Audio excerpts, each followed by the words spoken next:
Hey everyone, I just wanted to give you an update on the completion of my smart home integration.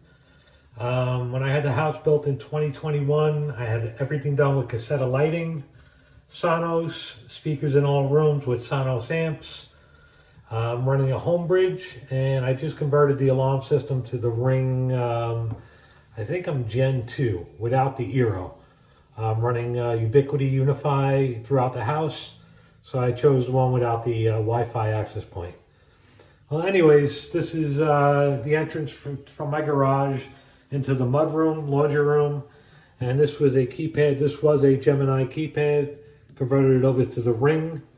The whole house is hardwired, which ties into the doors. And on the opposite side of this wall, in a pantry closet off the kitchen. So the kitchen goes into a pantry closet. And up here, when I had the house built, I had Cat 6 and power ran in every closet. So here I have the base station. It's plugged in, has cellular backup. It's hardwired Cat 6. And that top power supply runs through, and it goes to low voltage wiring down to this junction box, which feeds the keypad on the opposite side. I hardwired both keypads, so I do get the illumination when it's dark. I will turn off the lights. So if you do keep it on hardwired power, it senses motion and you get the light up keypad, which is pretty cool. Then going over here into my kitchen, on the wall I have a iPad mounted.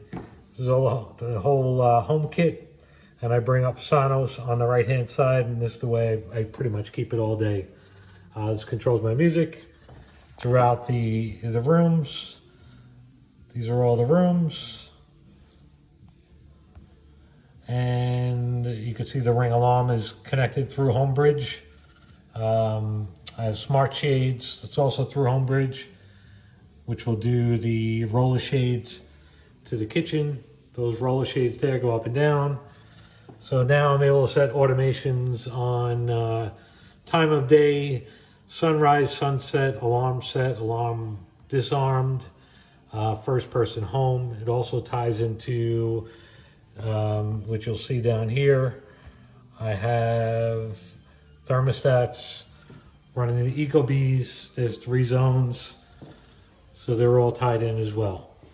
I'll take you down to the basement. I'll show you what I did with the hardwired connection. So again, this whole house was hardwired by the builder, and he was running the NAPCO alarm system, and we converted it into the Ring retrofit.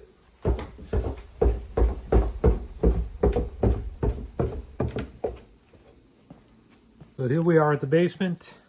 This is the electrical panel. This is USB. This powers, I have these USB ports. These are powering the tilt roller shades. They run out. The builder ran out wiring to all the windows for motorized shades.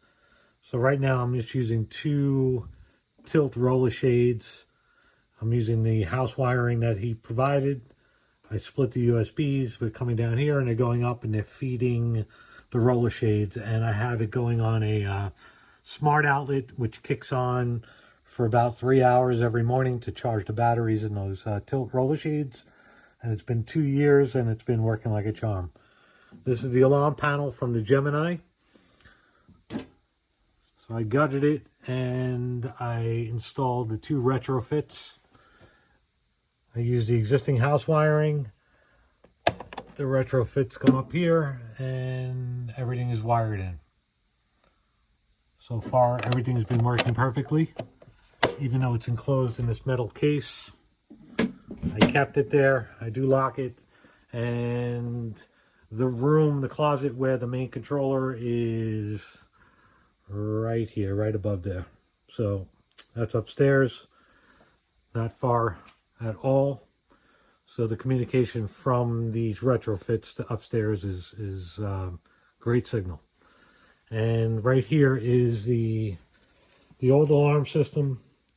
the Napco Gemini that was in that box. This is the controller with some power supplies, the old motion hardwired sensors, which I removed, and I put the battery operated ones from Ring. So those are the only battery operated sensors I have, are the motion sensors.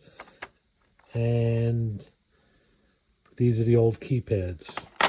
Here is the alarm panel again. Up there is the closet with the controller. Also, the house has been wired with smoke detectors. So in the basement, if there's smoke or CO, this alarm will go off. And this is the Ring CO smoke detector sensor. It doesn't detect smoke or CO. It actually just listens for this device to go off. That one will pick it up, and then that will activate the Ring alarm. So on their subscription, they will actually notify you or the emergency services if there is smoke or CO.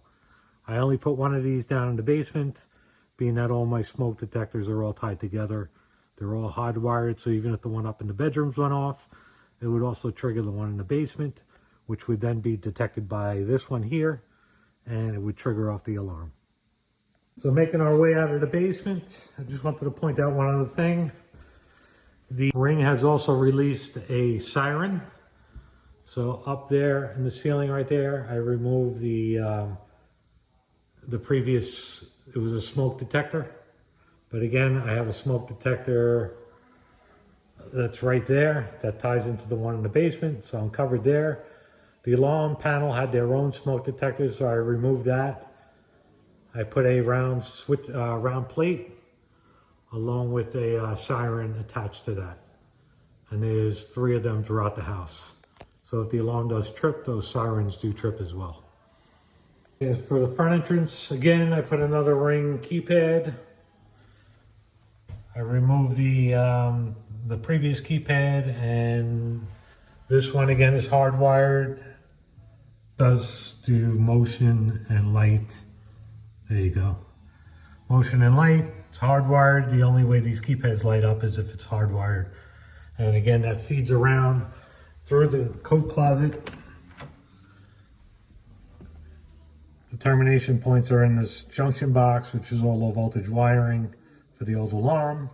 I spliced in USB down to the basement. And in the closet, I also have a Cat 6 with the Ubiquity access point. That's where I keep my access points throughout the house. They're hidden in closets, and the coverage is absolutely superb. And one other thing, there's the motion. It's the battery operated one. It works just as good as the original. Again, I was looking for someone to do a video like this prior to making this changeover. I was more concerned about the amount of zones that I had. I needed to use 2 retro kits, and it's installed probably about 2.5 months right now. I haven't had an issue. I've tested the services, the Ring alarm subscription. It's approximately $20 a month. I believe it's a discount if you pay for it for annual. And the minute the alarm triggers, you can't even count to 3 before your phone rings. All right, take care, everybody.